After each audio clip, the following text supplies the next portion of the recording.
It's Friday, the 22nd of December, 2023. The last word in podcasting news.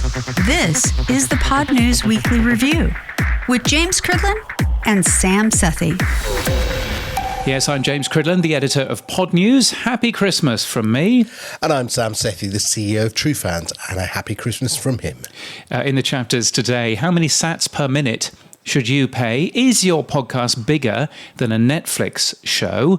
MailChimp does some monkey business with the unions, and Ainsley Costello's first live concert using Podcasting 2.0 apps earned $2,500. Plus, Oscar Merry here, and I'll be on later to talk about Fountain 1.0. It's our biggest update ever, and I can't wait for everybody to try it out. Hey, it's Edward Brawer here, CEO of PodcastAI.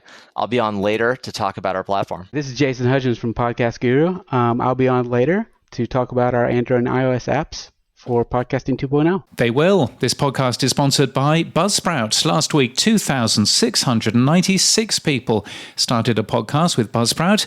Podcast hosting made easy with powerful tools, free learning materials, and remarkable customer support. From your daily newsletter, the Podnews Weekly Review.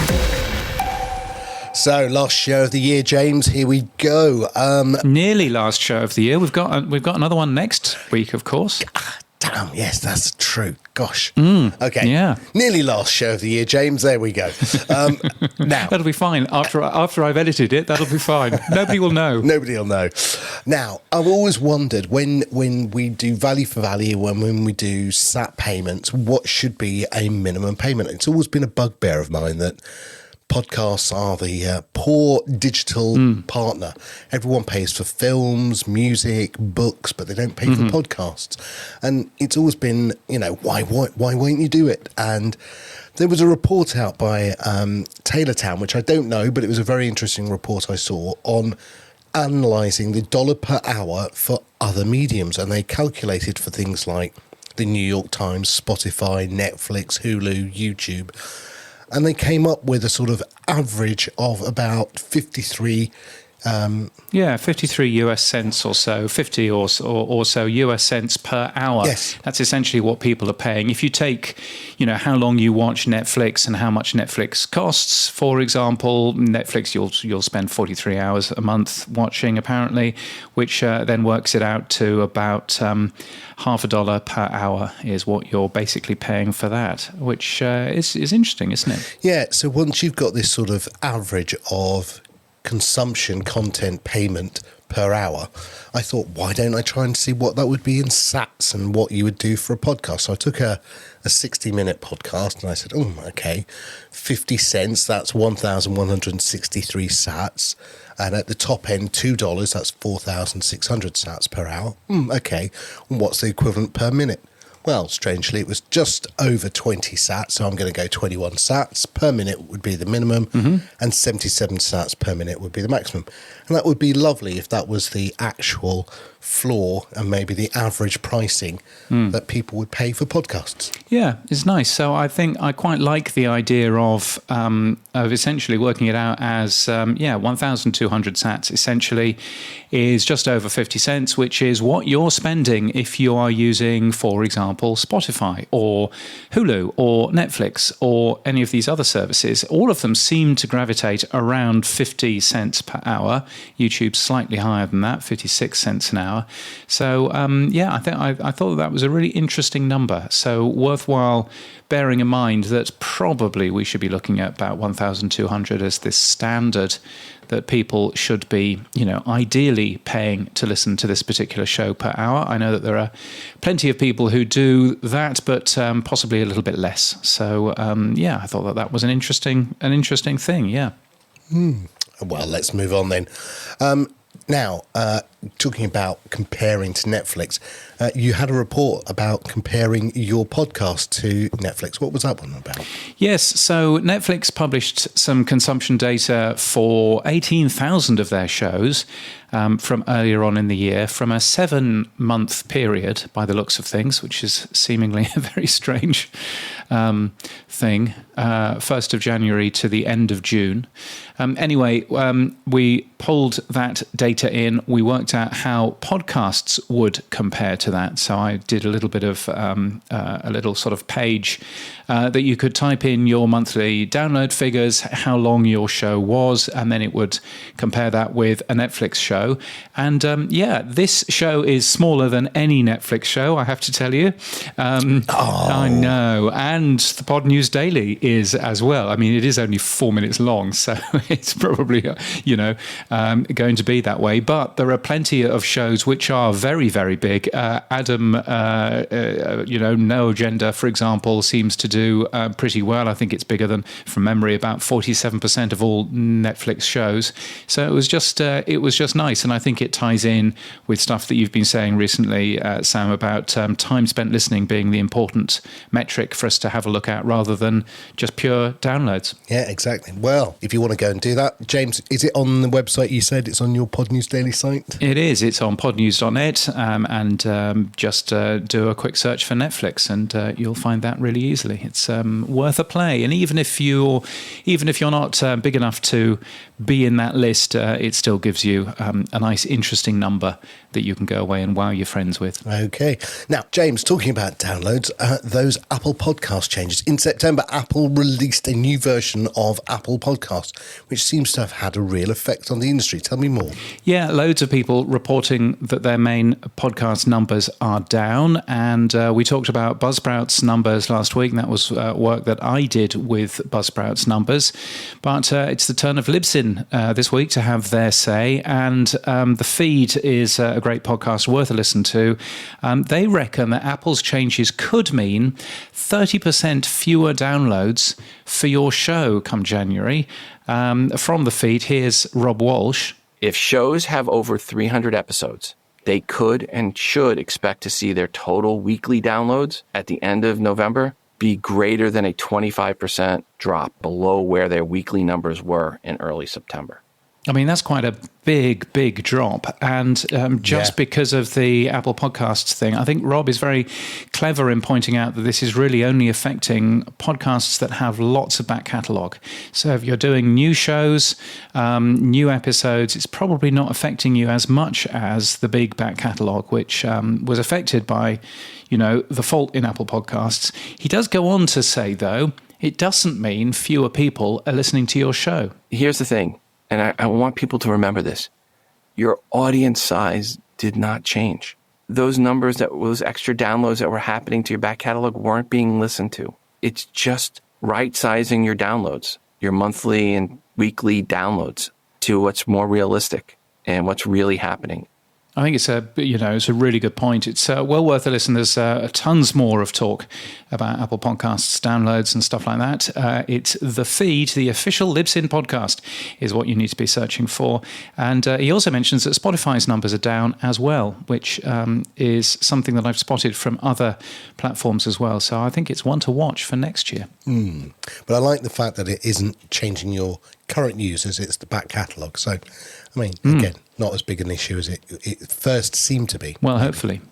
Now, MailChimp, it's up to some monkey business, I think, James, with the unions. I took your title and I ran with it. Now, what are they doing? I know I haven't used MailChimp in years, but it's that email mass sending out platform. What are they up to? Well, they were doing some work with Odyssey on a new podcast, and then all of a sudden, apparently the contract comes through, and it says, by the way, MailChimp doesn't want anybody working in a union working on this show.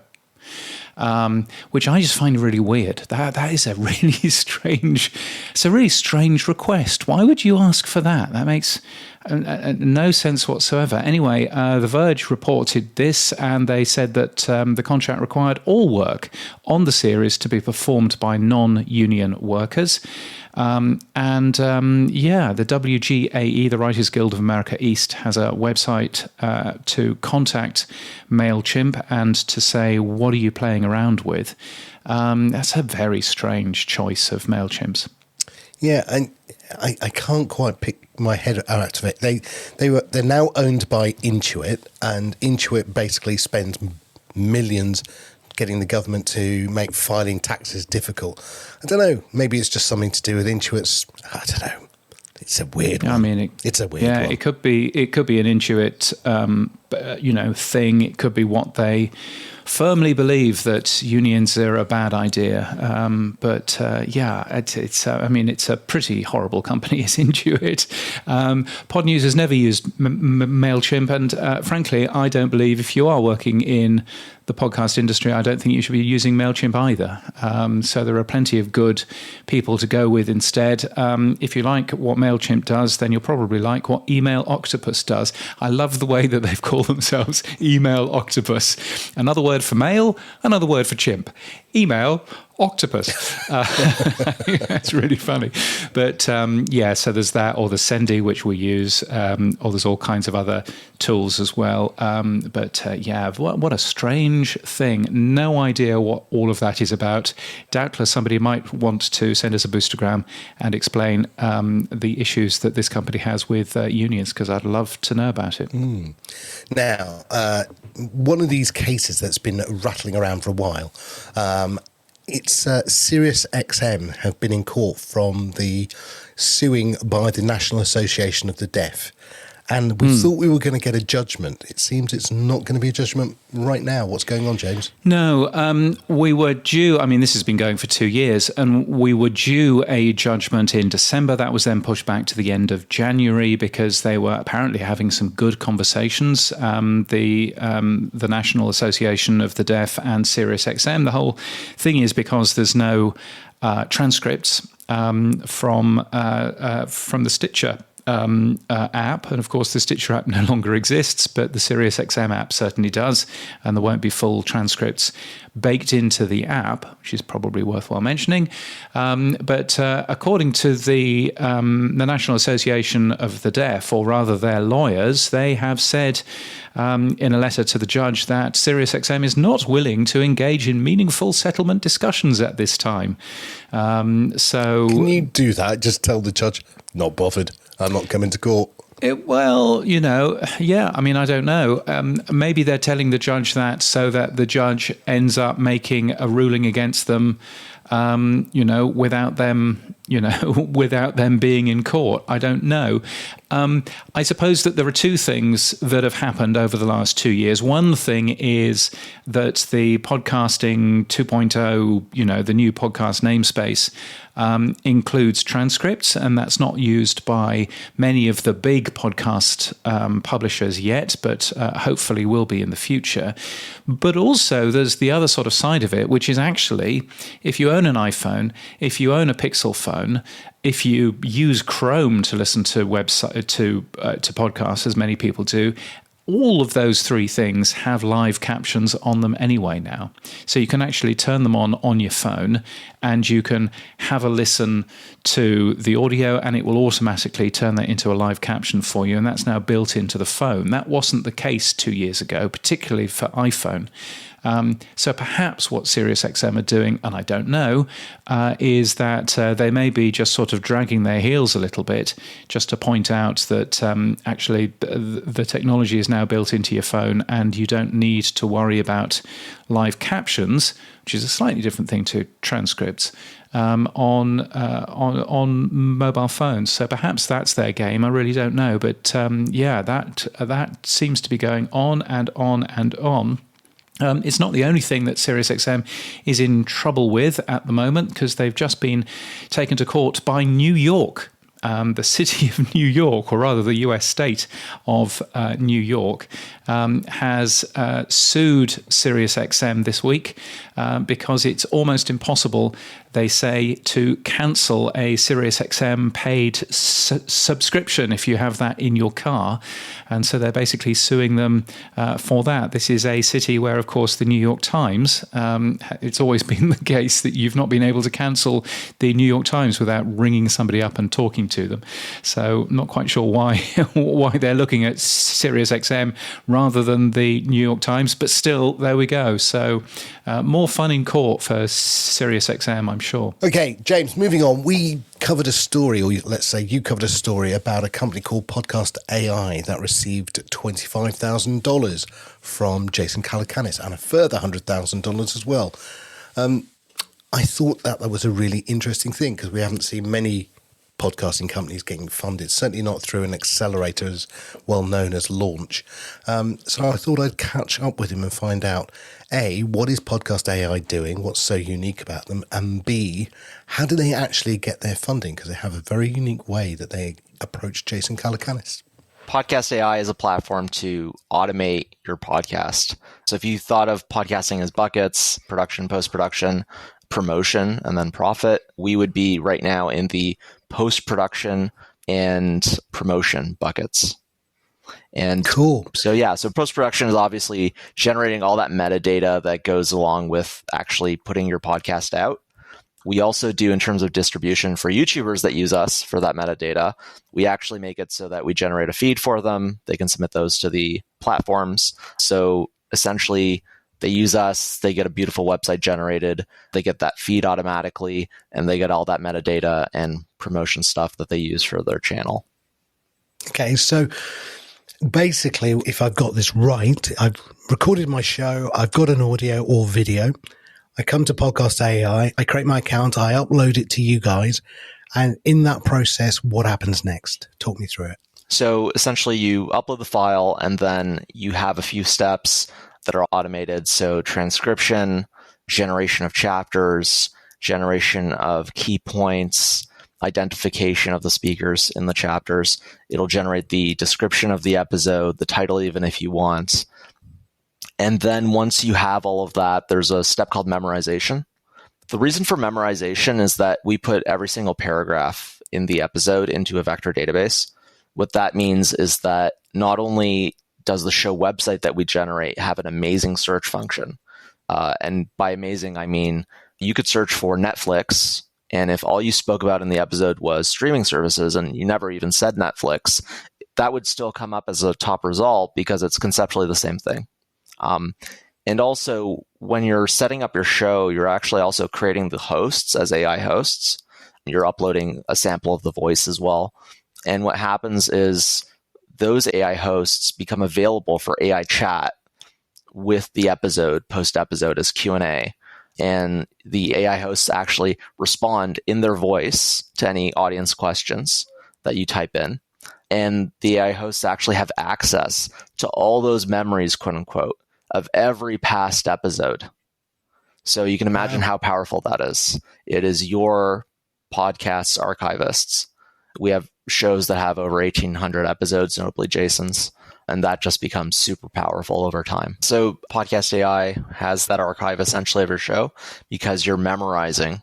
And then at that point, it's really all the promotion aspects. So you can actually go to the promotion tab, generate a list of the top 10 viral moments, quote unquote. What that means is the parts, the snippets of the episode that would do best as vertical YouTube short or TikTok style videos. Our intention is actually to generate those pretty soon. But we had customers we were talking to who, when I demoed this, they said, hey, can you deploy this like right now? Because if I could just copy the timestamps or download the audio, even just that would save my editor like an unbelievable amount of time. So we put that out, and we're also working with podcast agencies. And a lot of what they do is doing social posting. So they gave us an idea, like a recording of how they do their entire process. We're turning it into a product. So you can actually pick any one of those viral moments, generate a social post out of it, and you have the LinkedIn copy, Instagram, YouTube Short, TikTok, and Twitter/X thread that would go along with that viral video. And in the future, we'll be integrating that with your social accounts. So even the posting will be automated. Sweet. I like that. Now, in terms of this is a single episode by single episode, would you ever envisage just taking my RSS feed, the whole of my episodes, and just sucking that in? And then obviously the first time it'll be taking everything backwardly. That might take a bit of time, but going forward, every new published episode that I put into my host comes through my RSS feed, goes into your platform, and then boom, it produces all of the chapters, the transcripts, the notes, everything I need, plus my social assets, and then I can use it from your platform. Is that something you might consider? Yeah. So right now for a lot of our customers, we've actually gone back. We have tools that'll automatically take in all their past episodes, and we'll take care of that for them. So usually what customers will do from that point on, start using us as the first ingest point. And they would use the metadata generated to go into, let's say they were using Buzzsprout or whatever as their podcast hosting platform. They would put that in there. And for the people that started with us for their feed, that's obviously not a problem. And we've moved a few feeds to us. So yeah, I think we essentially want to cover all the workflows so that no matter which of those buckets of how podcasting works, A to Z, whichever of those you want to use PodcastAI for, if not all of them, that'll work. Okay, let's take a step back before you started PodcastAI. What's your background in AI or programming or in this space? Well, my whole life, I've been doing websites, software for Mac, iOS, Windows even, really everything. Did a lot of consulting, medical software, apps. And my co-founder and I, Sean Duncombe, we started a company late 2019. It was in the creator space, more of like a YouTube, Patreon hybrid. We learned a lot on our first startup together. That was like learning network effects and the power of those and a lot of other lessons, obviously. But when everything started happening with AI, so it's funny, it's like it started very slowly and then very rapidly.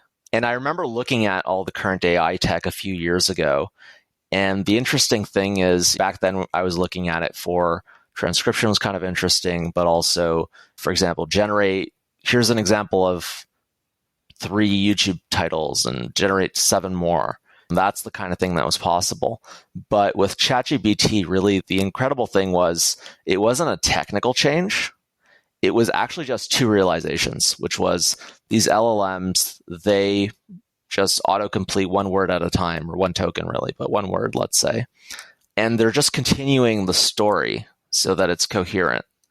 And it turns out that if you just start the story with, you are an advanced AI agent helping a human, here's the human's first question, what is your response? It'll continue that story on that premise, auto-completing 1 word at a time. What prompt engineering is going to be about, right? Exactly. Creating that first part of the story. Yeah. Yeah. And the second realization was, if every time you prompt it, you say, by the way, here's the back and forth of the conversation until now, that becomes part of the story. And so it's actually continuing that conversation now. So it's just those 2 things. And based on how fast things were happening and the kinds of things we realized were possible, we just realized, my God, this is just a pivotal moment. This is like 25, 30 years ago when the internet was happening. And Sean and I were too young by this much to participate, but amazing companies were formed. And we realized we really had to go all in on this. And everything that we wish we could do is now actually possible. And that's sort of how we got into AI just very quickly. It's amazing how fast it is to create things that are just mind-blowing. Yeah, I'm just thinking of other things you could create. Just my brain's going now in terms of cover art from the actual episode. So chapter art, would you do that as well?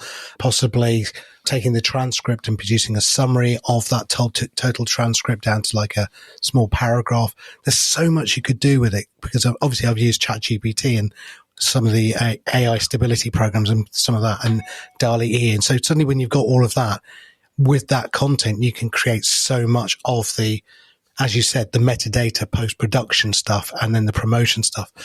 You also mentioned that obviously you're connecting that to eventually to your existing accounts.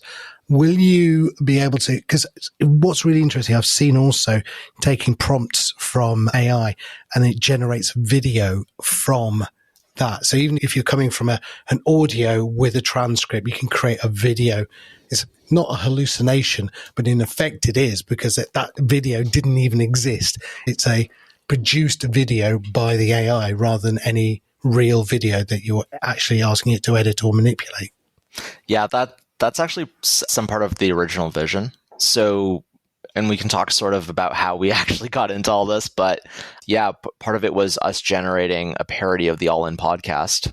and we generated even video of it. So for example, there was one segment where Elon Musk was a guest on the podcast, and it was full video with his mouth moving to the words that we generated.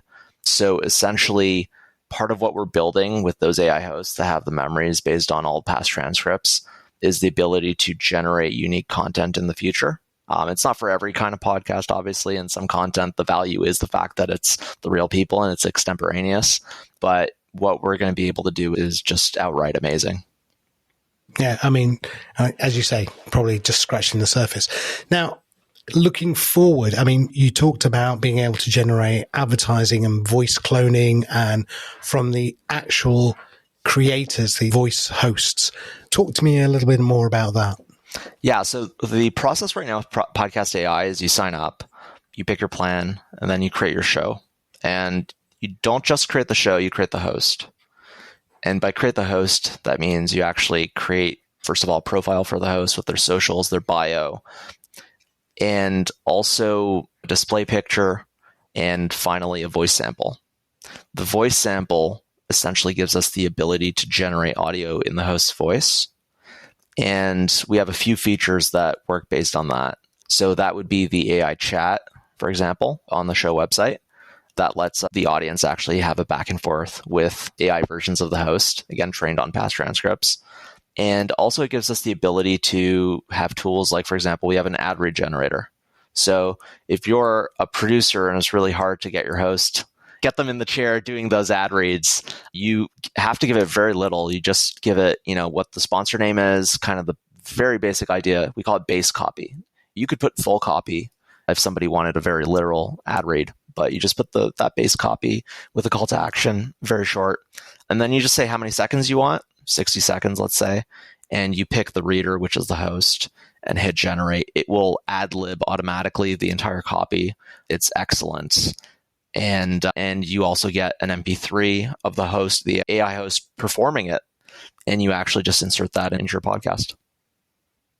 So I've used this before in a different platform. I've used Descript originally when they bought their voice cloning capability, they bought a Canadian company called Light, and then they brought that in-house. When I first trained my voice, it was 30 minutes of reading. And now I believe they literally do it, like you said, from a base voice or from previous transcripts that they've got of you on audio transcripts. So with this voice cloning and creating the ads, you did this I think it's brilliant. You did this when you went to raise your funding round. You did it for the actual investor, didn't you? Yeah, it was a very kind of accidental thing. So the backstory is so my fiance at the time, I was on the weekend going over to her house. I realized I needed a much more powerful laptop to actually be able to do my work.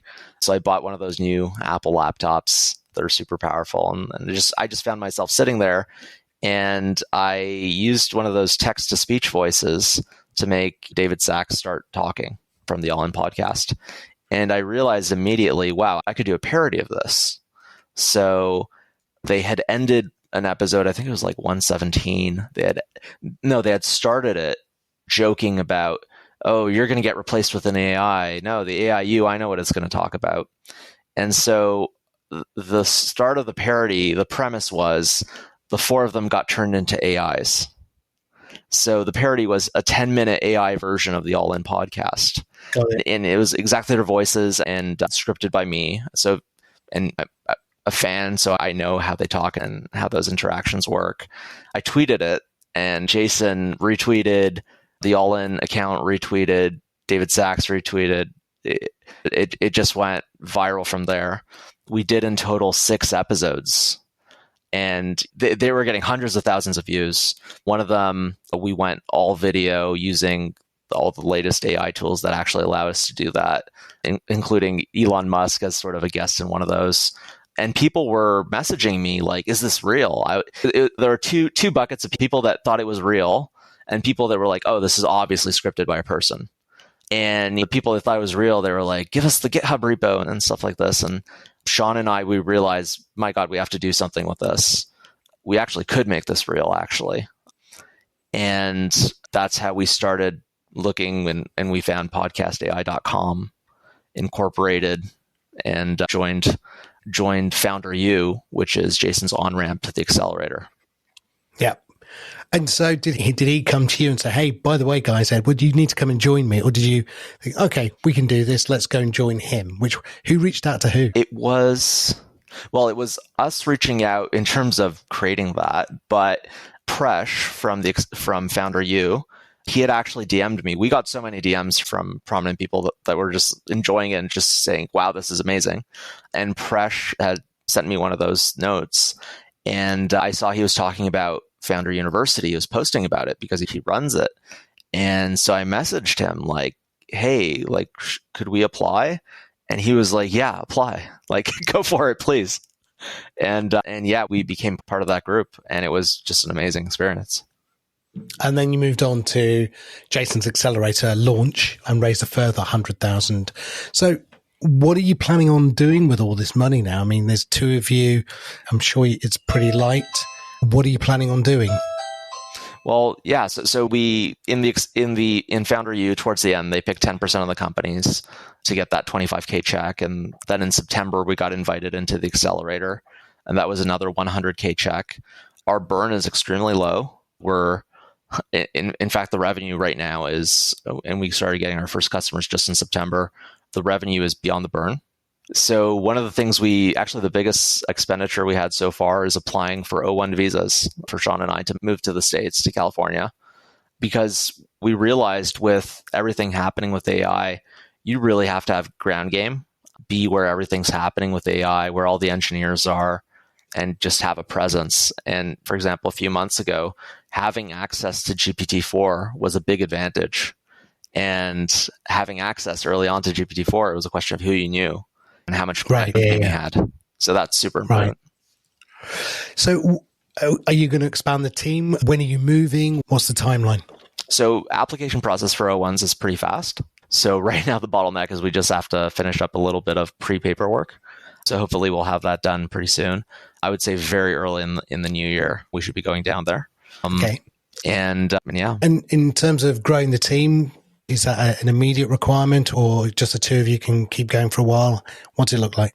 We'd like to grow the team to be able to do, I mean, don't get me wrong, it's amazing what we're able to do just as that small a team, 2 people. Mm-hmm. But yeah, having more people is going to let us do more, obviously. And I think that's going to help us grow even faster. We're actually, in the process of onboarding somebody right now, more in sales. So an SDR, basically reaching out to people and saying, hey, like, here's what we can do with your show. Would you like to see more? So I think that's been important also in growing so fast early on. Yeah, and I think if you can cherry pick a few people and get them as case studies, it's always a good thing. Last sort of area then, given what you've done, you're currently what I'd see as a B2C SaaS platform, right? So pick your plan, come on board, create your content. Thank you very much. Do you plan on doing a B2B API element to what you're doing? So yeah, there's different ways to classify stuff. So for us, B2B is really, if it's us to most podcasters are businesses, really. If they're okay, somebody that would be doing, yeah, I see what you're saying.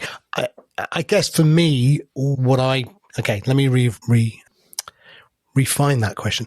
B2C, I mean, because I see your customer is the podcaster, right? Or is the YouTuber, or is that content creator, right?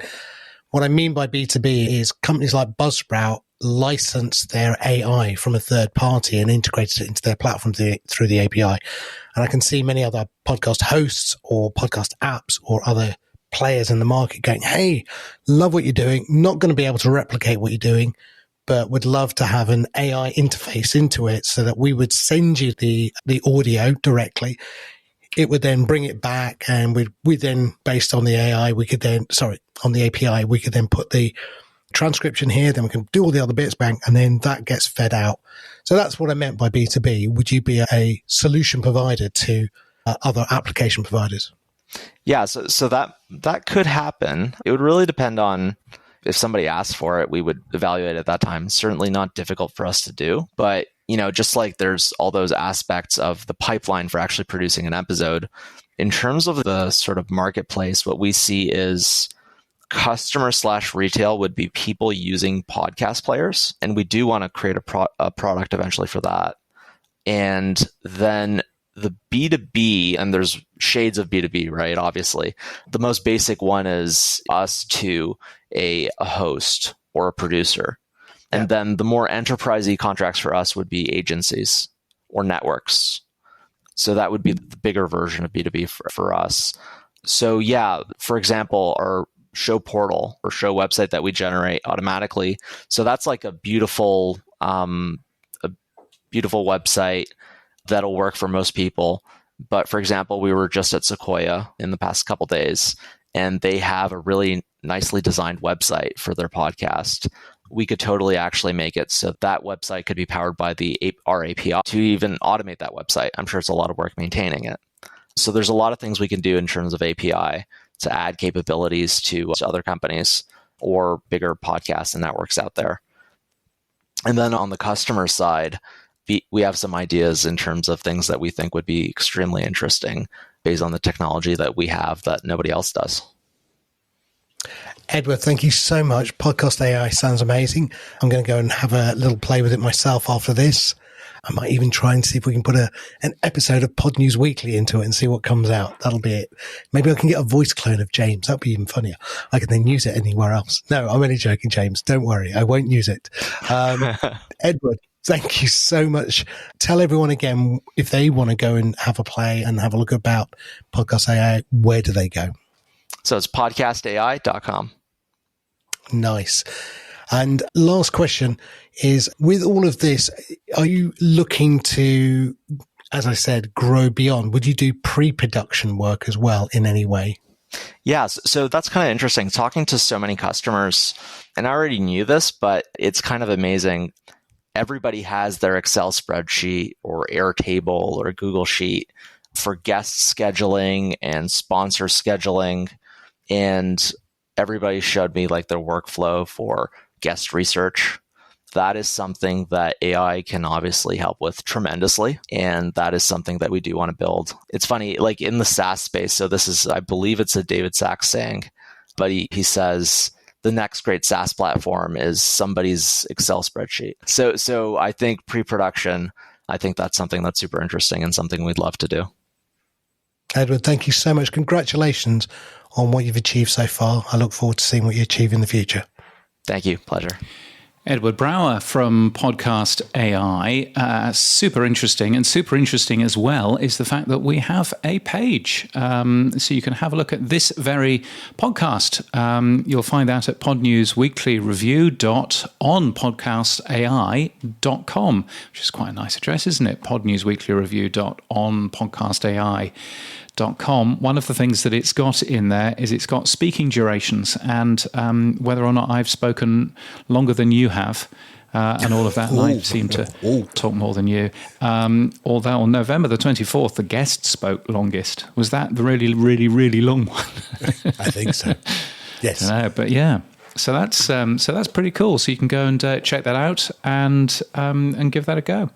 Now, we've also got a couple of other platforms that are doing something very similar to PodcastAI.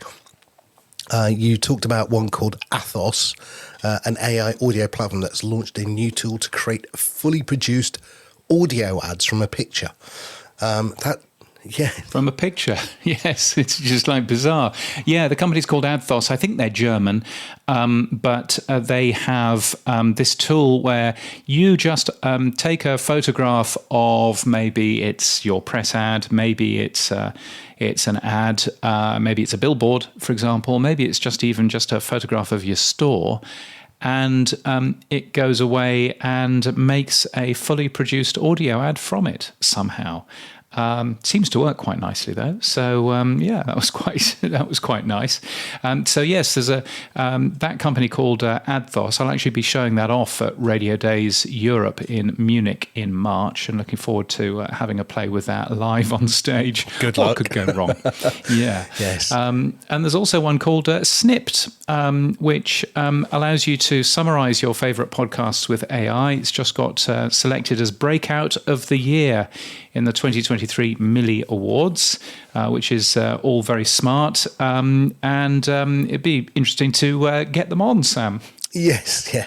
Well, I thought it was an interesting product. They're out of Switzerland, actually. And so I pinged Kevin and said, would you come on for the 12th of January show? And he said yes. So we'll have them in the new year. Excellent. Well, you've heard it here first. Spotify, doing some interesting things around books. Well, they have been. I mean, it sort of came on our radar, didn't it, when they first announced that they're doing audiobooks. And we know that that's been something that they've looked for as a third revenue stream or fourth or whatever. But the interesting thing is none of the deal structure has been made public. Now, Bloomberg have managed to get hold of the deal structure, and it's very odd. It says if an audiobook is 100 minutes long, a full listen can be achieved by either one Spotify subscriber listening to the full 100 minutes or 5 customers listening to 20 minutes each. So you have to fundamentally roll up a number of minutes in order to get a payment or a credit against your book. Again, it's streaming basically payments as opposed to a one-off payment. And this is what we were talking about before. Is Spotify getting into streaming payments? That's the key. Yeah, and it is a streaming payment. It's very similar to streaming sats, isn't it? Except they're not using sats. Yes, under the terms given to Macmillan, which may be different to other terms, but new listener minutes for every title will be tallied up each month to come up with the total number consumed. And then they basically work out the payment from that. It's probably a good way. I mean, the way that Spotify works in terms of music is I seem to be paying for Taylor Swift, even though I never pay for. I never listen to Taylor Swift. I still seem to be paying for Taylor Swift because of the way that it works. Essentially they throw everything into a big bucket, and then they have a look at the total plays across the platform and give the record companies money based on that, rather than, if the only artist that I listened to on Spotify for a month was the Beatles, for example, then, I mean, theoretically, wouldn't it be nice if the Beatles got all of my money? But it doesn't work that way. And anyway, the Beatles are mostly dead, so I don't suppose they care. I think there's 2 of them, but anyway, yeah, they're close. There are 2 of them. Yes. Half dead. I was going to say, that's 50% of the Beatles. That's not fully dead yet. Yes, exactly. Let's talk about some nice things. Yes, let's talk about some nice things instead. Kate Cocker, friend of the show, has just gone past her 2000th episode on basically December the 22nd, so today, with her show called Everyday Positivity. So congratulations, Kate. Yes, congratulations, Kate, friend of the show. 2,000 episodes is a pretty big thing. The podcast is doing some nice things for charity, which is a nice plan. The proceeds going to UNICEF, which is, of course, a global organisation committed to improving the lives of children around the world. So that's a good thing. So many congratulations, Kate. Also, we got a nice thing from Pacific Content. We got an audio podcast Christmas card. This was a relatively simple thing to do, a piece of audio with just a little automated pre-roll. It was just for us at the start of it, but I thought it was quite a nice idea. It's a little parody of the most wonderful podcast this year. Here's a clip. It's the most wonderful podcast this year. With the metrics all soaring, no guests that are boring, you just gotta hear. It's the most wonderful podcast this year. So that's lovely, isn't it? So so that was a nice thing to get hold of. Well done to them. Now, quick zip around the world. Adalicious, the UK podcast production company, is now going to be represented for ad sales in the USA by Realm. That's a big announcement, I think. Yes, indeed. Also, UK sports podcast network Sports Social has hit 10 million downloads a month, which is a nice big number, and has welcomed 100 new shows this year. Over to Germany, Acast's average podcast advertiser increased their spend by 34%. These are the things I love.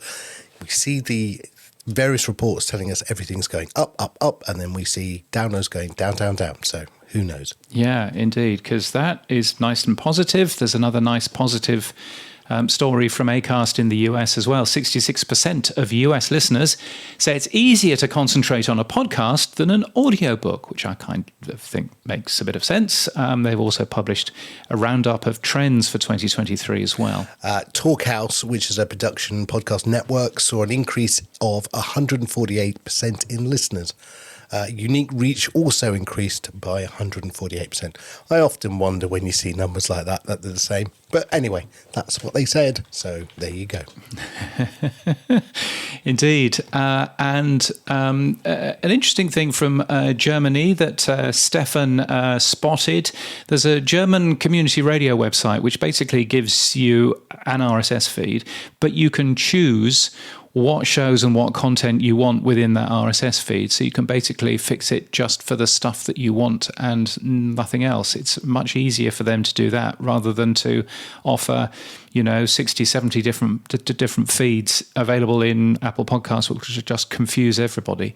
So I thought that was quite a nice plan. And Podimo, the wonderful company out of Denmark, who has an audiobook subscription service, have done their look back for 2023, James.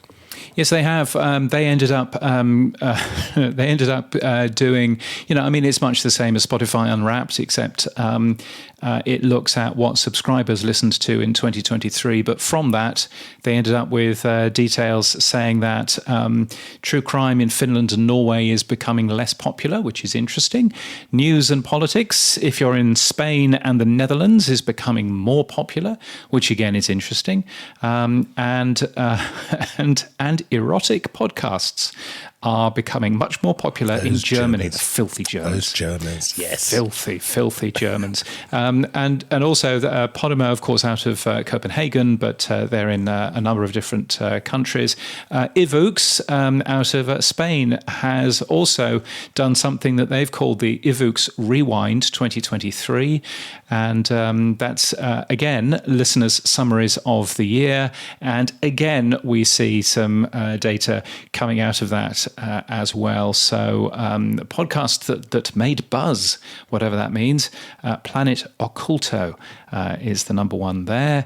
And the most listened to podcast, Dias Extraños, out of Fluent. Fluent. There you go, out of Spain. You're fluent in that, I can tell. Yes, natural Spanish speaker there. Indeed. Let's talk people news, shall we? People news on the Podnews Weekly Review. Indeed. The man who's had more jobs than I've had hot dinners, Rob Greenlee, has joined the business development team at InSounds. Yes, I'm not sure it's necessarily a job. I think it's I think he's working there as a consultant. In fact, the press release is very clear. He's working there under contract.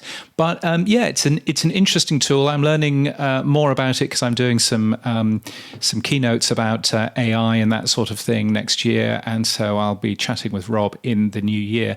But the company produces an AI-powered tool that enhances sound quality for podcast production, but it appears to do that in a live stream fashion as well, if I've understood it correctly. So I'm looking forward to learning a little bit more about that from Rob when we chat next year. Jackie Moss is a new VP of audio at Canadian broadcaster Chorus.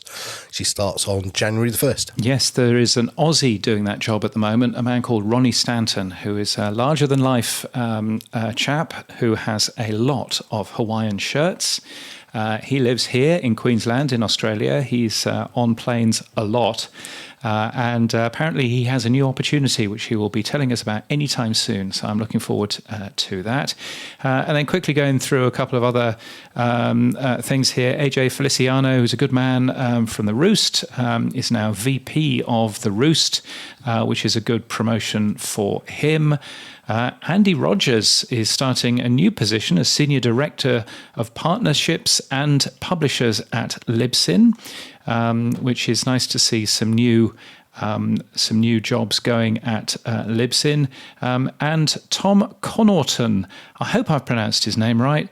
I don't really know whether or not I have.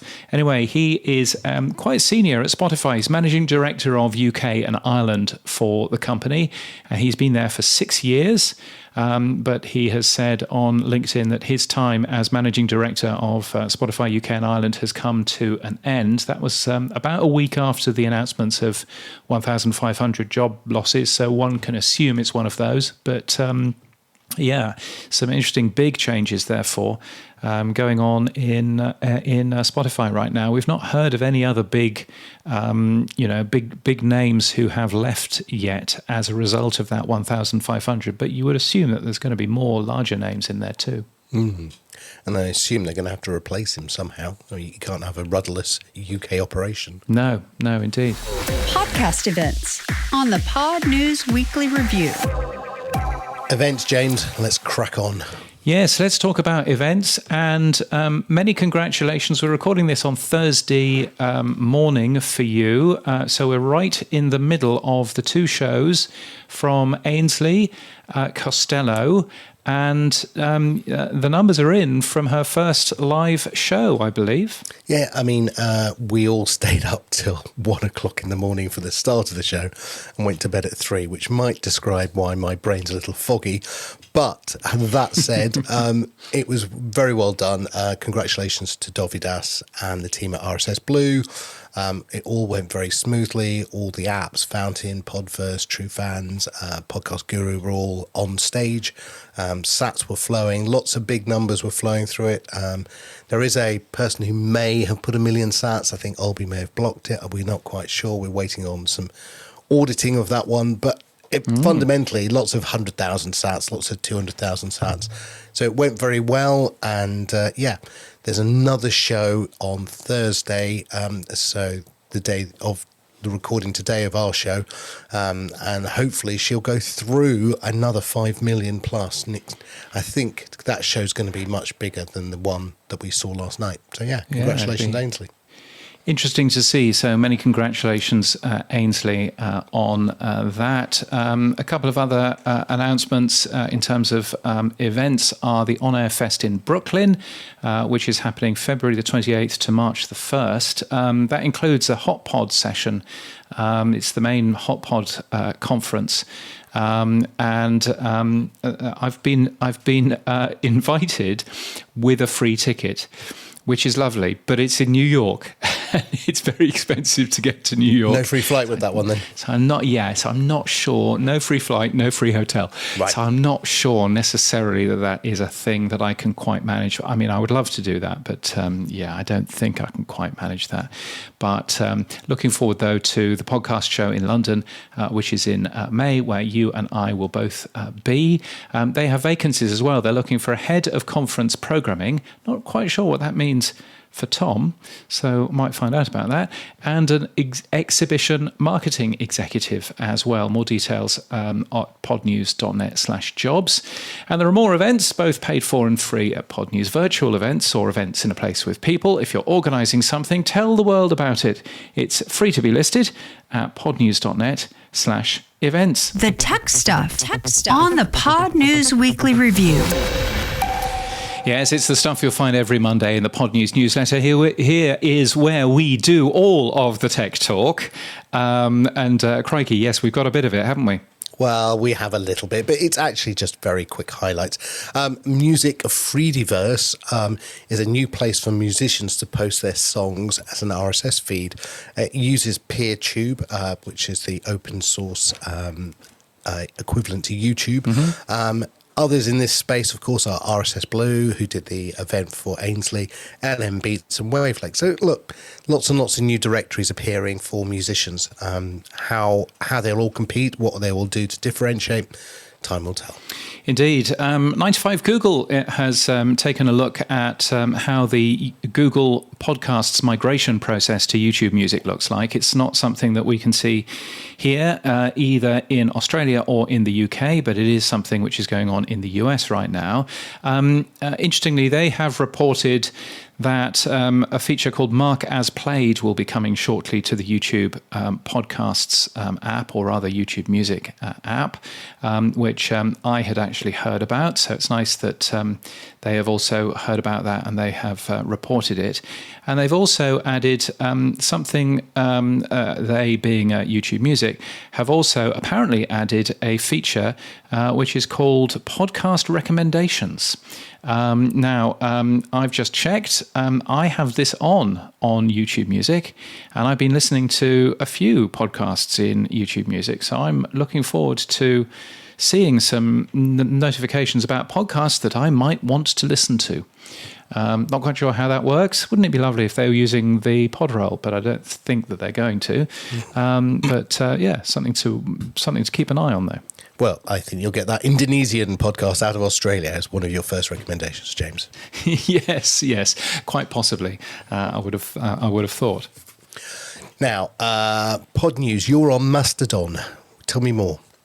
Yeah, so you can follow Podnews on Mastodon. If you just do a search for Podnews, then you'll find us updates at social.podnews.net. And what I posted last week within Podnews is we would like to encourage you to follow us there. Follow the hashtag podcasting as well. Hashtag podcasting is a good one because you find an awful lot of people who are also involved in podcasting as well. And as of last week, there's a strategy, or there's a campaign called X Last. And what that campaign is it's basically saying, X is Twitter is a pretty bad place to be if you are a brand owner right now, yet we all feel that we kind of have to be there anyway. So one of the ways that we can hopefully pull people away from Twitter and the toxic conversations which are going on there is to deliberately post on Twitter last. So as of last week, we post on Twitter 30 minutes after we post everywhere else. And that has cost me, Sam, one subscriber who'd sent me an angry email. Bye, Elon. Bye. Who sent me an angry email saying, I realise that you do not share the same the same views that I do. So I'm unsubscribing. And I thought to myself, oh, okay, so you want to be on somewhere which is anti-Semitic and anti-trans and basically a horrible place to be. Okay, fine. So I think I replied and I said, okay, cool. So there we are. But still, don't let the barn door hit you on the way. No, exactly. But, good of them to email. Good of them to email. Now, sovereign feeds. I was going to say, talking about ActivityPub though, Sam. Okay. Are you doing? Is TrueFans doing anything? And we should just mention, by the way, in case you missed the big announcement last week, PodFans is no longer. It's now called TrueFans because it does more than just podcasting. Is TrueFans doing any exciting things around ActivityPub? It seems like something that you might be into. Yeah, we came up with, if you look in ActivityPub in your profile, you can put a statement called rel equals me. It's a very simple way to verify who you are on Mastodon by pointing to another site that you have control over that will then say, yep, you are now verified. So every TrueFans profile has a rel equals me in it, and every Mastodon account that you add has one of those as well. So you then get a lovely verified tick. So that's the first thing we did. Obviously, the underlying structure of TrueFans uses something called activity streams, which is James listened to podcast 2.0, so that's active verb object, and that's the structure of an activity stream, which is the basis of where eventually became ActivityPub. So what we do is we have that full structure in place, and it just dawned on me that we could actually, in your profile, turn TrueFans into an ActivityPub client. So it's just an inbox, outbox. So yeah, we were already beginning to put at messaging, like a DM strike message. So you might say, I want to just at the creator. I don't want to send a boost or I don't want to do anything else. So we were beginning to look at that, and it just dawned on me that actually we could just turn the whole of True Fans very quickly into an activity pub client. So that's one of the things we will do in 2024. Very nice. Well, it's worthwhile. It's worthwhile giving that a go. And of course, that sort of rel equals me thing is very clever because, firstly, it allows you to prove that you are that person on other podcast, on other websites and things like that. But also, it means that you're quite cleverly, encouraging people to link to that from the rest of the internet as well, which of course has good news for SEO and all that kind of stuff on there as well. So I think that's quite a smart plan. Well, we could see hosts add rel equals me to your podcast. So, for example, you could have a host add a rel equals me statement to your podcast page, and then we could link to that podcast page, and then we could verify that you are the owner of that podcast. We'd get around all of that verify tag and all the OAuth jumping around. It'd be a very quick and simple way to do it. Yes, indeed. That's a smart thing. Other things going on. Blueberry says it will add support for VTS. What's VTS? Value time splits, of course. Value time splits or wallet switching, yes. Yes, so that's coming soon. Magic wallet switching capability. Libsyn says that it will support Podcasting 2.0 in 2024, according to Dave Jackson. Now, Dave works at Libsyn, at least part-time, so that sounds good. Do we know which bit of Podcasting 2.0 it's going to support?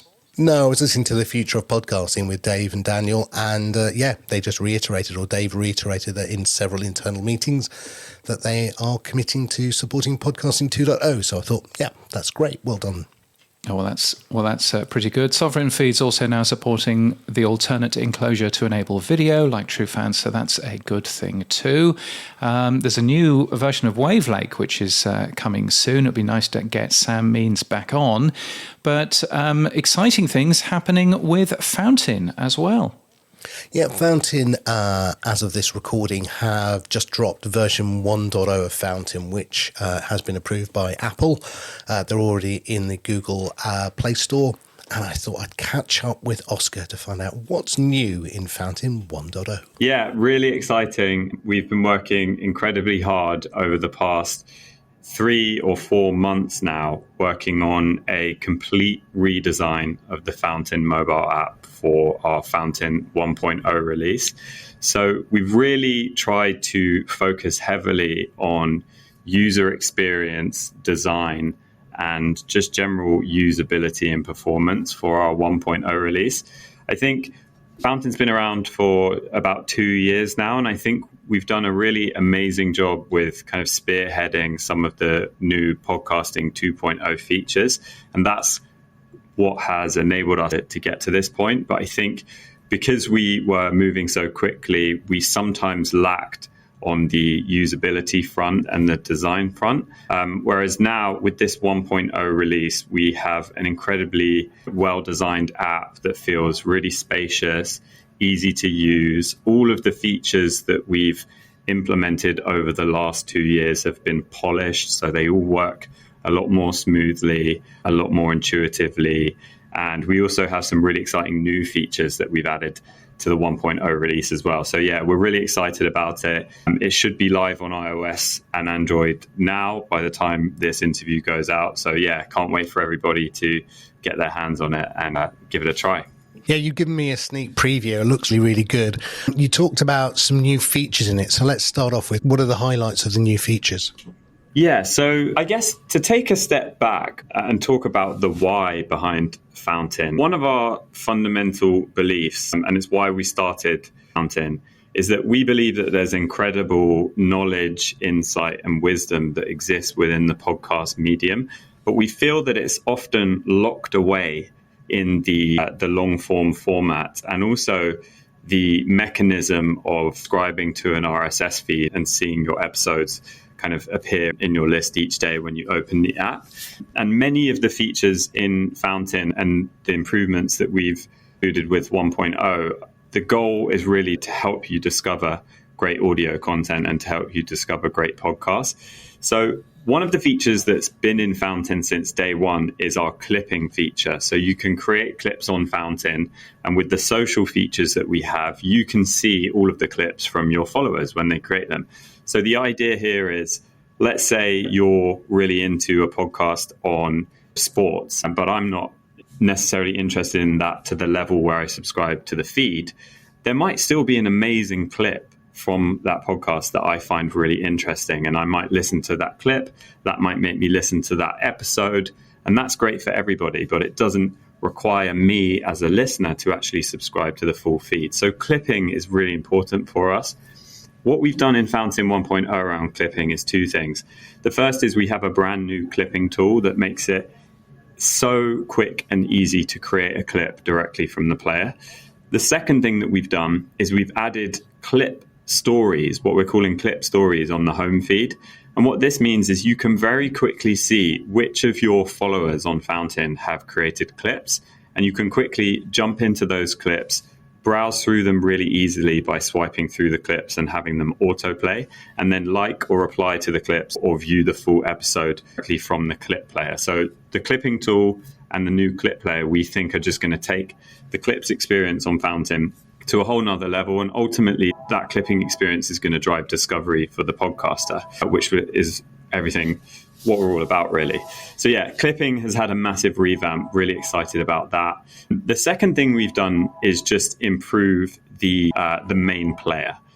Obviously, the main player is probably the most important screen in a podcast app because it's the one you spend the most time on. And with all of the new Podcasting 2.0 features that we've introduced over the past 2 years, it has been quite a challenge to design the player in a way that's really intuitive, really looks amazing, but also gives you access to all of these powerful new podcast features. So our new player, first off, it looks amazing, but also you have very quick and kind of seamless access to all of the new Podcasting 2.0 features like boosts, comments, chapters, transcripts, all of those additional features. So yeah, the new player is looking amazing. And then the rest of the app has just had a complete redesign. So our home feed is much more spacious in terms of viewing all of the activity and comments from your followers. Our library has had a complete redesign, so it's even easier to find what you're looking for in your library really quickly and kind of manage your queue, manage your auto downloads, things like that. And then the final kind of new feature that we've added in 1.0 is unified playlists. So we always had clip playlists on Fountain, but now we've revamped our playlist feature to make them unified. So what this means is you can add any content type to your playlists on Fountain. This could be podcast episodes, this could be clips, this could even be music tracks.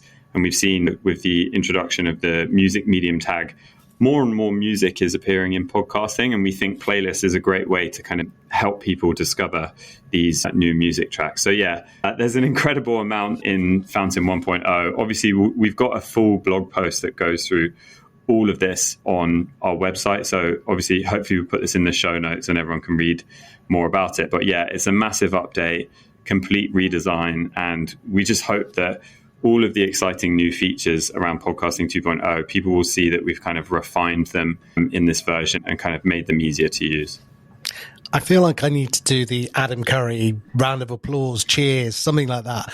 But congratulations, because I know how much work goes into creating apps and to get it right. And another thing that I didn't mention is Fountain 1.0 is way more performant than the previous version. It's snappier. Everything feels faster because of some of the performance improvements we've made to the underlying architecture. So anyone who's used Fountain previously, especially on Android, will notice a massive difference there. One other thing we've actually introduced is an integration with Strike, which is the leading Bitcoin wallet in the world, I would say. We've seen incredible traction with value for value and enabling listeners to support their favorite shows directly from the player with the Podcasting 2.0 value tag. Obviously, one of the challenges in using the Bitcoin Lightning Network to facilitate these payments is it's an onboarding issue because many people don't own Bitcoin. There's also a stigma around it, which is probably going to be there for a while. By partnering with Strike, we allow anybody to just top up their Fountain wallet from their Strike account in their local currency. So essentially, from the user perspective, it's not obvious that Bitcoin's involved and it's super easy. They don't have to make a conscious decision to purchase Bitcoin. And also, there's no Lightning invoices or anything like that. It's just literally you connect your Strike account by logging in, and then you press one button to top up your Fountain wallet. So that, we think, will be another huge improvement in terms of adoption of value for value. Yeah, it takes it back to James Cridland's view of, just call them internet tokens or fairground tokens. I'm coming to play in the Fountain playground and I'm topping up my wallet, and now in exchange for that, I get these Fountain tokens that I can use in the Fountain app. Okay, they're more universal, I get it, but that aspect. And then when I want to exchange my tokens back to fiat, there you go, one click and it's taken out again. And I think that, again, demystifies a lot of the barriers that we find, or I'm sure you find the same. When I talk to some people and you open it with, it's a Bitcoin, it's a micropayment, it's satoshis, and you just watch the glazed eyes just come on. And I think people will get it and will understand that that's what it is, but they don't need to get it from minute one, day one. And so if I put my other hat on it as true fans, and I don't understand why, and you may know, it's available in the US, it's available in Brazil, it's available in South Africa, UAE, Australia, but not Canada, not in Europe at all. I mean, any insider news or knowledge on why that is? No particular insight, but what I would say is we've seen this before with various apps. And when there's payments involved and regulation, you can see why they take the approach of rolling out country by country, region by region. I think I have huge confidence that over the next couple of years, we will get to a state where no matter what country you're in around the world, you will have a neobank-like app that supports Bitcoin Lightning, and that neobank app will make it as easy as Strike is currently making it.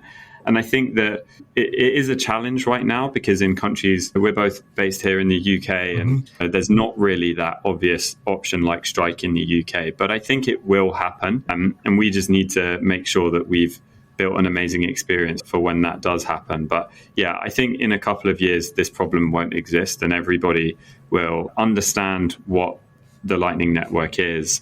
And they won't just be topping up their podcasting app to use Lightning. They'll be using it in a whole bunch of other different verticals. And it will just become part of normal life, like sending a bank transfer is right now. Yeah, Barry from Podhome said something very similar in an interview we did where he said, when you see, as much as we may not like them, CDBCs, central bank digital currencies coming out as well, there'll be much more mass market adoption for digital currencies that may result in a wallet that you just said would be universal, not just for podcasting, but for multiple other vertical apps as well. So Strike is something you've added. Do you still contain MoonPay? Do you have other multiple wallets then? How's this working? Yeah, so we have 3 different ways to top up your Fountain wallet now. The first is you can top up over the Lightning Network like you always could with a Lightning invoice. So you can top up from any Lightning wallet. The second one is MoonPay. So you can actually buy Bitcoin actually within the app if you want to.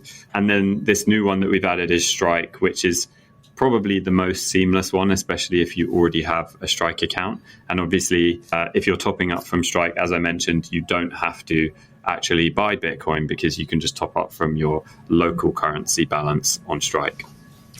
The other one that's coming out that I think is still interesting and hasn't come to the UK shores is Cash App as well. Any plans to integrate that one? Not right now, but obviously Cash App is a Lightning wallet, so you can top up from Cash App already just by paying the Lightning invoice from Cash App.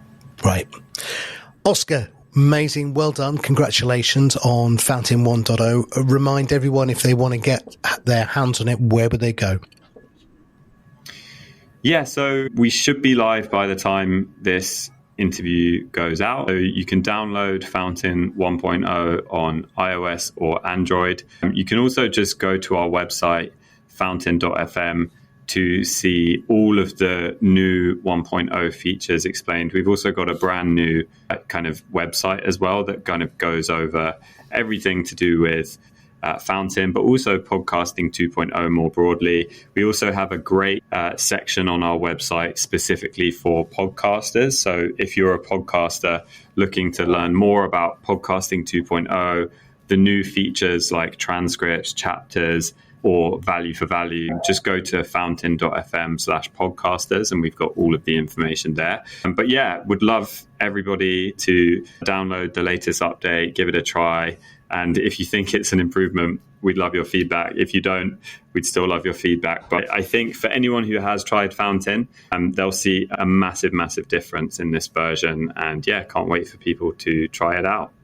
Oscar Mary, all it leaves me to say is Merry Christmas and a Happy New Year to you. Merry Christmas, Sam. Thanks a lot. Good to hear from Oscar Mary. That wasn't the only podcast app developer who you have interviewed this week. No, well, look, it seems like we're all bringing out our 1.0s. The CEO of Podcast Guru, lovely guy, never met him before, based out of Panama, and he's got a new version out. He's also cross-platform. He's added V for V and value time splits and all sorts of clever things. So I thought I'd catch up with him and find out what's Podcast Guru doing and what their plans are for 2024. I would say for the last 6 months, we've really been focused on podcasting 2.0 features. And the last 2 or 3 months, we've really been focused specifically on value for value and trying to dial in that experience. So I believe we're on our third iteration. We started out very basic, just supported boosts. Then we added streaming, and then the live stuff came online. And really, we're just taking feedback from the users, trying to get the experience to be as best as we can make it. We're multi-platform, so when I say multi-platform, I mean these are different apps. We have an Android app and an iOS app, and they're completely separate. They don't share any code, so we have to do everything twice. So it takes us a bit more time to get new features out, but we've really been focused on this last 3 to 6 months. Now, when you say we, the team is comprised of developers, designers, biz devs scattered across the globe, and the company is called Really Bad Apps. So what's all that about? So currently there are just 2 developers. I'm one of them. My background is in Android, and then we have Alex, and Android and iOS. Don't have a native web developer. We used to have one, and that's why the website is not that great, and I'll be the first to admit it. But really, it's just me and Alex doing the bulk of the work, and then we have a graphic designer who's also a co-founder. And he's still got a full-time job in the States, and he's just pitches in on the UX whenever he can. So yeah, 3. Now, as I said, Podcast Guru was one of those apps. Last couple of years, I hadn't really come across it too much. And then suddenly, as you said, you focused on Podcast 2.0 features. And so you added boostograms, chapters, funding. But more interestingly, you've gone down the road of adding things like streaming sats and live boosts and transcripts, wallet switching. So, what was that sudden moment that said, right, we really need to accelerate what we're doing here and get on the radar of everyone? It was just exciting. So I actually discovered Podcasting 2.0 through Podnews, through the newsletter. And I at the time, I didn't know anything about it. So I started digging into it. And up till that most podcast apps had been really stale. Nothing had changed for probably a decade, as long as podcasting exists, and all these interesting features. And it just got really excited about it, especially the value for value features. And it's just been real fun to work on. So I can't say that it was it wasn't a business decision per se. It was more of like, this looks really fun. Let's get to work. How hard was it to implement? I mean, when you got your first idea, okay, let's do this. What was the sort of implementation time? Was it quite quick for you, or was it something that, scratch the head and roll up the sleeves and we'll see what happens next? Some of it was really easy to get off the ground. The value for value stuff without Albi, though, I don't think we would have been able to pull it off. Because I mean, I would love to, but one of the hard things for a podcast app is just customer support, and we don't have a customer support staff. Like when you send a support email, it's coming to me or Alex, and we got to answer. It's all right. 100%. I know 100% what you feel like that. Right. So the idea of doing, someone lost $10 in Satoshis, doing that type of support just seemed like a nightmare to me. So I was really waiting for, when Albie showed up, they're exactly what we needed. So it's a very nice division of effort. So if there's a crypto problem, they handle it. If there's a podcast app problem, we handle that. I know a lot of people are looking into integrating the Breeze SDK and some things like that. If we can solve the customer support problem, we might expand, but that's really where we're at right now. The live stream stuff was hard to implement because when we did it, we basically reached out to Stephen Bell, the creator, and just said, hey, tell us how this works. And that was a lot of chat conversations. There was no documented spec. Things that we still have to solve as a community is really the chat features because everybody's been using IRC. That's not going to be the easiest thing to implement in an app. It also depends on your app too. I don't want to get too deep in the weeds, but because we are a native app, a lot of the really nice, fun to use JavaScript libraries that other apps can use, we can't touch. So there's some things that are easier for us to do, and then there's some things that are really hard and we have to build from scratch. Yeah, look, I think the expression is running with scissors, which is really what the whole industry's been doing for 2023. I think 24 will see a little bit calming down of new tags, new features, and people sort of polishing the ones that are there and making them better and coming up with simpler, less complex ways of implementing. Now, given what we're all about to do, this is Wednesday the 20th, and tonight is the first live concert through the live item tag with wallet switching, with all of it and boosting and streaming sats and everything else. How are you ready? Are you prepared as a podcast app for this tonight? Yeah, we're ready as we can be. I remember when PodCon MX, they did their first. We were like, oh, we hope it works in the app. And it didn't. It kind of did. Audio only didn't. But when we dug into it, we just simply weren't recognizing the correct MIME type. It was a one-line change to get it working. But being the nature of mobile apps, you can't just fix these things in 5 minutes. You have to get App Store approvals, and it takes time to get out in the market. So we've worked hard, as everyone has, to test this 2 or 3 times as best we can to make sure it's going to work. But I'm still a bit nervous. Like, I don't know if you've dealt with PodPing much, but Yep. That implementation, I've got it on, like, it goes down all the time, and I don't know why. It's not that the Hive network goes down, it's the loop that reading those events, it crashes every few days, and sometimes it crashes at exactly the wrong moment. And so I'm just kind of crossing my fingers and hoping that everything goes well tonight. Yeah, with my other hat on for true fans, I'm exactly the same as you. Yeah, the tests have gone well. We had a similar problem in the first PodCon MX. We didn't know whether it'd work or not. And then we just went, okay, should we try this? And it worked. But it only worked not because we designed it to work. It worked because we're a PWA and it just happened to be mobile supported. So we got video, but there was no controls. There was no boosts, no streaming in terms of mechanism for the user to change it while they were watching the video and stuff like that. So we've gone and, like you, redesigned. So that's been quite interesting.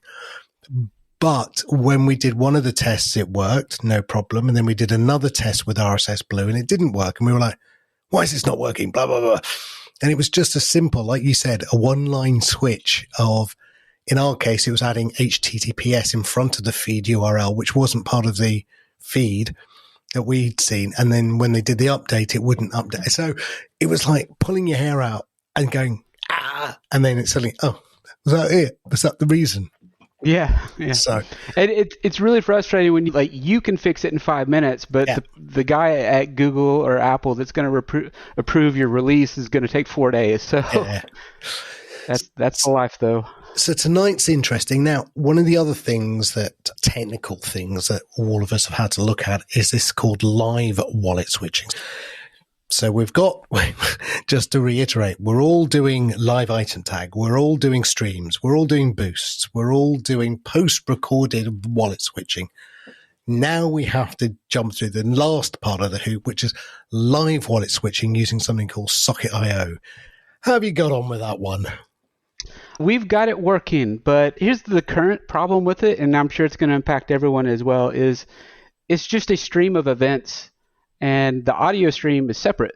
So there's no real synchronization process. So in our app, you can pause the stream, but the events are going to keep piling up. Exactly. And everything will get out of sync. So what you'll have to do in the app, if that happens, if anyone's listening, is you'll literally have to stop the stream and restart it to get everything back in sync. But that is actually the next big challenge to solve with that technology, I think. Mm-hmm. But it's running with scissors. So yeah, we'll cross our fingers and hope most people have a good experience tonight.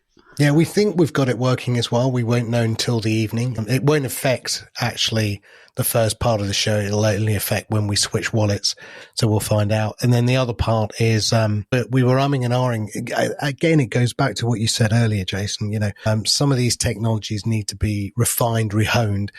Socket.io, if there are, in the future, successful multiple live events running with wallet switching, Socket.io won't work because there'll be too many open sockets and it just won't be able to run it. So I think we, as an industry, need to find a alternative mechanism for that real-time switching.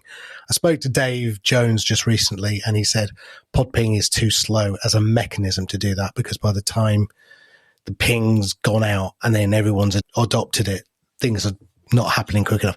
It might work for something like a show tonight where there's only two artists and it's a 45-minute gap between the first ping and then the next ping, and then that's not time critical. But when you're doing shows like Adam Curry's Boostergram Ball, which is very rapid switching of PodPing, may not work well in live items. Anyway, we'll all come up with something, I'm sure, in 24. And talking of 2024, what's in store for Podcast Gurus? What's Jason looking to do? I'm just really excited about the music aspect of podcasts. Mm-hmm. So, and I know you are as well with PodFans. Oh, sorry. True Fans. Yep. So we're trying. So if you use our app right now, there's not a way to discover music that's really easy. So we're trying to kind of redesign the app. The problem, the challenge is that you end up duplicating things. So you've got podcast genres. Now you're gonna have music genres, and you mix those together. Do you create separate areas in the app? How do you do it without things? So a lot of UX, that's what we're really focusing on. And hopefully we'll start seeing some of that go live in the app in 2024 and it won't be a disaster. I think you're right. Music it's really weird. When I've interviewed musicians before, people are less wedded to a podcast. You might like your podcast, right? You might say, that's my favorite podcast and I really miss it if it wasn't there. But if it wasn't there, I'd probably find another one. You're not worried about it going out. But when you have your favorite music artist or you discover one, there's for some reason a deeper bond to that music artist. And I think when we look at people streaming sats or boosting, I think there's that want and desire to support the musician more than there is a desire to support a podcaster. I don't know if that's something you've come across as well. Yeah, and I think value for value really makes it special. And I've heard people, like the amount that you get tipped as an artist or a creator might be trivial, but you get a special feeling from it that you don't get if you were just putting your music out on a website, and I think that's really exciting, and I hope it continues to grow. Do you think you'll go to any other genres like video, the alternative enclosure, or maybe books? Anything in the planning for you there? Books, no, but yeah, video for sure. We've supported video in the app for a long time. Also, so there's some nerdy things that we don't make any business decisions at all, but I'm looking into them because I think they're cool. So I'm really looking into adding IPFS support that will require alternative enclosure. I'm actually prototyping some stuff now that I'm going to open source that other apps will be able to use to hopefully make that easier to get into the apps. But yeah, when I started this app, I thought I was going to be done in 6 months, and here I am. And just on Android alone, I've got 180 items in the backlog, probably double that for the web, and then we have iOS as well. So it's like, I don't think I'm ever going to finish this. It's just continually building new stuff and having fun. Well, if Adam and Dave would just stop adding new features, we'd all catch up. That's what I say.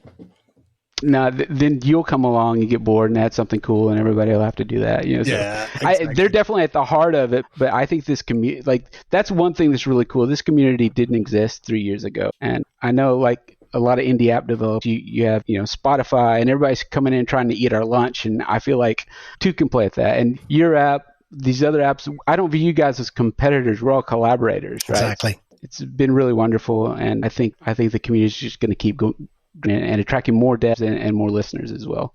Yeah, just before this interview, I interviewed Oscar Mary about the new fountain. Oscar and I are going to meet for coffees in London in January, because we have a plan to actually get cross-app comments implemented and how we would do it. And so we're going to meet up and actually share some notes together and then share that with the other apps. Absolutely. I couldn't agree more. And I think there's no reason we can't. If you throw in video, live video like we've got going, you throw in chat, once we figure out how to share that, cross-app comments, I mean, there's nothing that, say, YouTube can do that we can't do possibly better. Yeah. And I'm excited about that. Jason, thank you so much. Look, before you go, tell everyone where they can go and find more about Podcast Guru and how they can download the app. The best place is just our website, podcastguru.io. I would recommend getting the mobile apps and spending as little time on the web app as possible. Eventually, I'll be able to hire another React dev and fix that. But Android and iOS, those are the best experiences if you want to do podcasting 2.0 with our apps, for sure. Jason, just leaves me to say Merry Christmas to you. Merry Christmas to you as well. It's always struck me as an app that really looks very smart and very polished and everything else. So it's great to hear all of his plans there. Now, other news in this tech section, StreamYard announced support for live broadcasting to Instagram, which I thought that was interesting timing, given that last week we talked about Dojo Cat and Ice Spice doing their first ever episode on Instagram as a podcast called Close Friends Only. So clearly Instagram's trying to get into the podcasting game, James. Yeah, and they've got some integration with Spotify as well, which could potentially allow you to link directly to an Instagram, link directly from an Instagram post to your Spotify hosted podcast. Maybe that might be a thing as well on other platforms too. But pretty smart. Boostergram Corner on the Podnews Weekly Review. Well, goodness me, look at all of these boostergrams. This is a fun thing, isn't it? Who do we have a boostergram from first here? Wonderful Gene Bean. He said, I love the gauntlet thrown down related to OP3, James. There's a lot of people who loved your little gauntlets last week. Yes. Calling Todd Cochran a chicken because he doesn't want to post his figures in public. What's the matter, Todd? Yes. Did you get a response at all? I have not had a response from Todd at all about that. Now, there may well be a response waiting for me in the new media show this week when I go and have a listen to that. I know that Todd's also very busy as well, to be fair. But nevertheless, yes, it would be fun to hear whether or not we've managed to finally push him through, or whether or not calling him a chicken last week and making a chicken noise was possibly the worst thing that you could do. So still, there we go. Yes. I think Adam was suggesting that if you were in Texas, there may be guns at dawn. But anyway, who knows? Yes. We've had a boost in from the late bloomer actor down your way. I stream sats, occasionally boost guys because I love the concept of support. Wish it was returned. I get nothing from my listeners. My podcast, The Late Bloomer Actor, is all outgoing, no inflow, but I'll keep doing what I do on both sides as a listener and a podcaster. I think it is still early days, and I think your podcast is much more mainstream than tech and geeky, and so I think your audience hasn't quite caught up to it yet, but they will, and hopefully in 2024 you'll start to get some sats. Yes, indeed. So, David, thank you for dropping us that over. And you too should be turning on OP3 as well, so that you can share your numbers with the rest of the world too. 10,000 sats. Oh no, this means that I need to play the big baller thing, and I hadn't even bothered loading it. From Music Mama. Who is Music Mama? I'm taking a wild guess, but I think that's Julie Costello. Yes. Yeah, you think, yes, I would imagine so. Julie, thank you so much for the big baller boost. Super kind of you. And why did she send that through?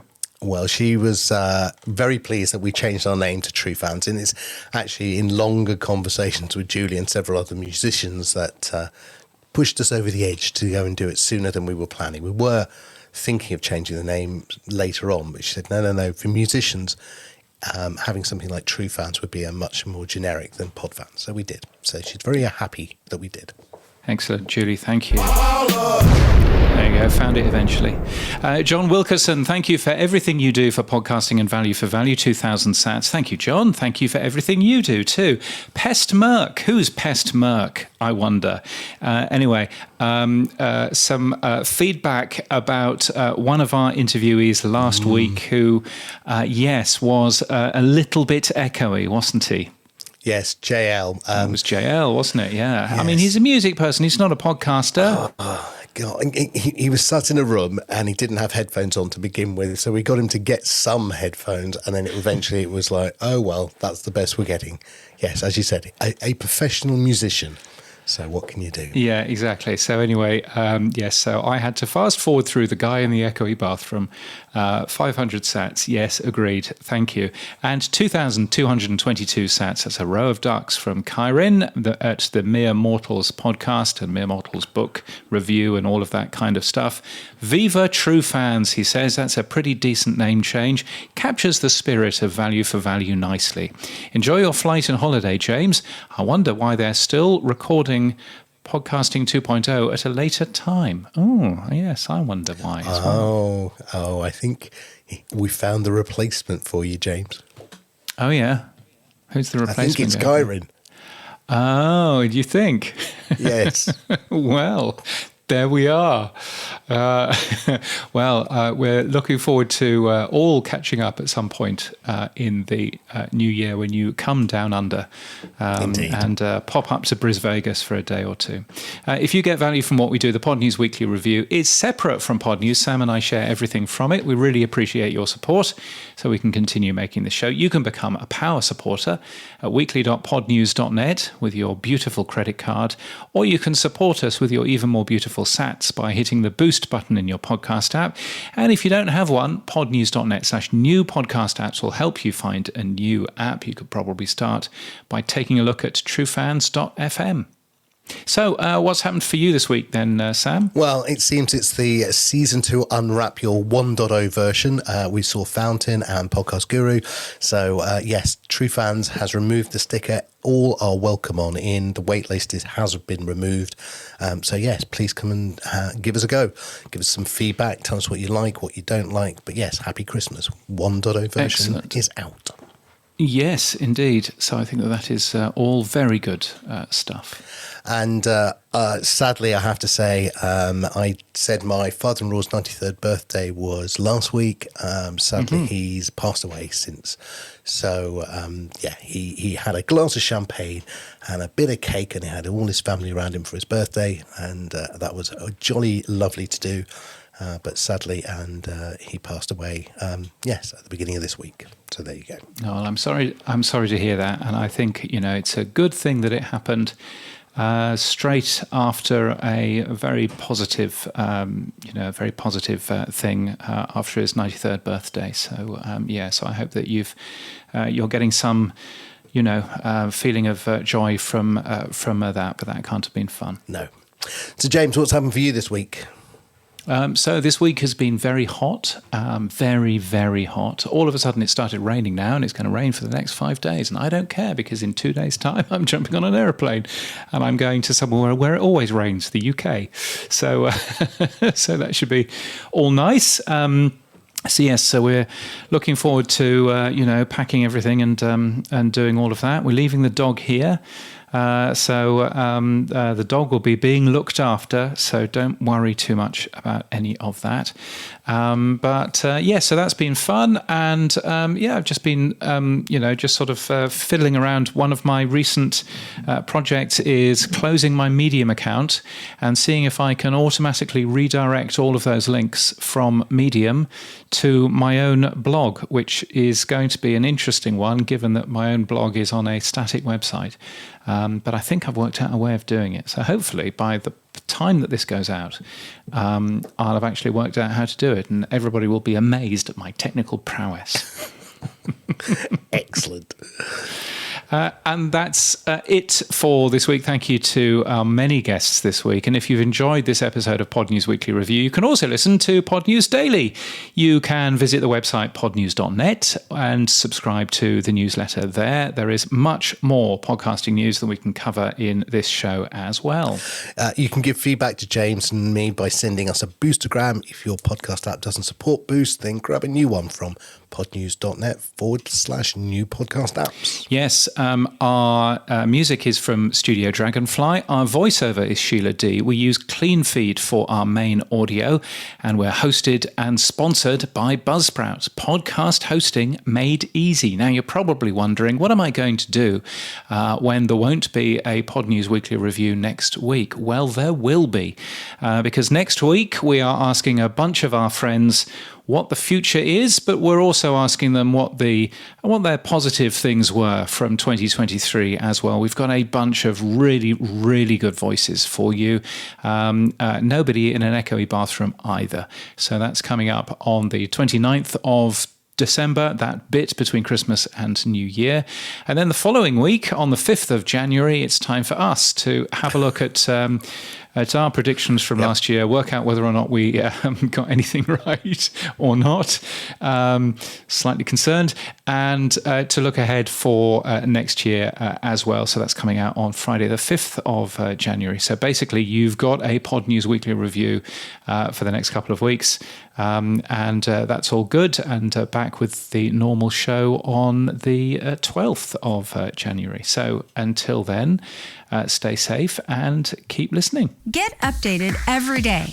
Subscribe to our newsletter at podnews.net. Tell your friends and grow the show. And support us. The Podnews Weekly Review will return next week. Keep listening.